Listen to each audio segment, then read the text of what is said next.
Kanwar root पर नीलकंठ बनकर शराफत हुसैन ढाबा चला रहे थे, जहां कांवड़िये रुककर भोजन करते थे। उन्हें इस बात की कानो कान खबर न थी कि आखिर ये होटल किसका है, इसका मालिक कौन है। लेकिन सरकार और प्रशासन की नई मुहिम के बाद नीलकंठ ढाबे का सच सबके सामने आ गया है। ढाबे के नाम को अब लाल पेंट से ढक दिया गया है और अपना असली नाम लिखने का आदेश दिया गया है, ताकि सबको इसकी असली सच्चाई पता रहे। प्रशासन की इस कार्रवाई के बाद शराफत का कहना है कि विभाग वाले आए थे, होटल बंद कर दिया है, हमसे नाम खत्म करने को कहा और हमने कर दिया। नाम चेंज कर दो, अपने नाम से चलाओ। मैंने कहा सर अभी लो, नाम हमने तुरंत ही खत्म कर दिया। नाम पे क्या कर दिया? नाम खत्म कर दिया। वो अपने नाम से अगर लगाएंगे तो चलाएंगे, ना तो बंद कर देंगे, होटल बंद कर देंगे इस टाइम। अपने किस नाम से चलाओगे? अब वो नाम आ गए, देखा जाएगा जिस नाम पर। 1 महीने बाद खोलेंगे साहब। तो अपना नाम हटा दिया? अपना नाम हटा दिया। तो आप कैसे करेंगे? लाइसेंस था इसका, अपने इस नाम से, वो भी हटा दिया। आपने नाम से खोलेंगे, कोई सा भी नाम रखें, अपना रखेंगे। तो फिलहाल बंद करेंगे? अब तो फिलहाल बंद कर दिया। अब कितने दिन बंद रखेंगे? 1 महीने। उसके बाद फिर खोलेंगे? हाँ।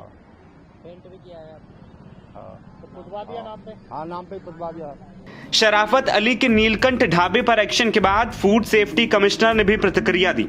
उन्होंने कहा ढाबा नहीं बंद कराया गया है, बल्कि उन्हें सही नाम लिखने के लिए कहा गया है। ऐसा कोई वो नहीं है, ये उसको समझने में गलत लगा।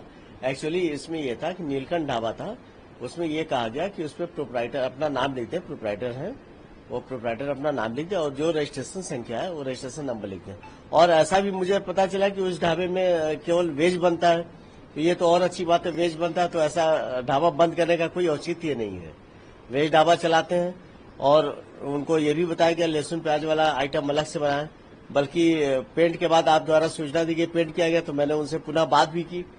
हमने कहा कि नहीं, इस तरह का आपने गलत किया, उसमें आप प्रोप्राइटर अपना नाम लिख दीजिए और रजिस्ट्रेशन नंबर लिख दीजिए।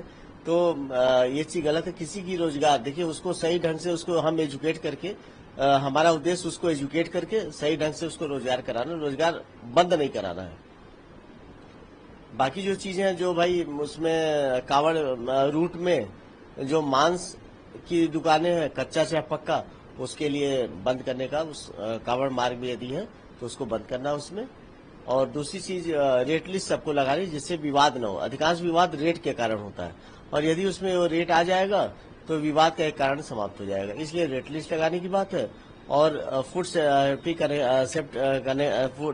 कनेक्ट ऐप जो है हमने उनके यहाँ चिपकाया है, उसमें हमने प्रोप्राइटर का नाम भी उसमें लिखवा दिया है।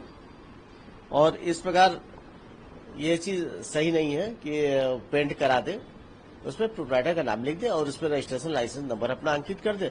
बाकी फूड सेफ्टी ऐप हमने उसमें चिपका दिया है। ऐसा तो क्या सर आपसे बात हुई तो क्या बोले, बताया उन्होंने कि हाँ, उन्होंने बताया कि समझने में गलती हो गई। हाँ। तो हमने उसको अस्योर किया कि नहीं, ऐसा कुछ नहीं है।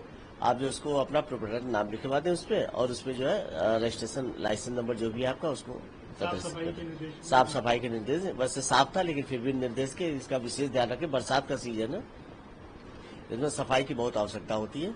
इसको प्रॉपर सफाई में कंटिन्यू उसको देखते रहे, ध्यान देते रहे। बाकी से तो क्या गाइडलाइन है सर? गाइडलाइन भी हाँ, गाइडलाइन उसमें ये दिया गया था, फूड सेफ्टी कनेक्ट ऐप जो है सब दुकानों पर चस्पा करना है और उसमें रेट लिस्ट लगानी है। और यदि सीसीटीवी संभव है तो वो अपना लगा लें, जिससे कि रेट लिस्ट ये सब, इससे विवाद से बचा। मेन ये है कि विवाद नहीं होना चाहिए, इस कारण रेट लिस्ट ये सब रहेगा।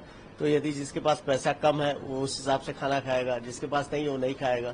तो ये रेट लिस्ट एक प्रॉपर इस तरीके से हो जाए जिससे कि सबको सुविधा हो। विवाद से बचने के लिए ये सही है। दरअसल कांवड़ रूट पर यात्रा से पहले होटलों और ढाबों पर एक्शन जारी। नाम बदलकर लोगों को गुमराह कर रहे होटल और मालिकों को चिन्हित कर सही नाम लिखने का आदेश जारी किया गया है। इसी के बाद से प्रशासन एक्शन में है। आपको बता दें कि 11 जुलाई से कांवड़ यात्रा शुरू हो रही है और प्रशासन पूरी तैयारी में लगा हुआ है कि इस यात्रा को सुगम बनाया जा सके।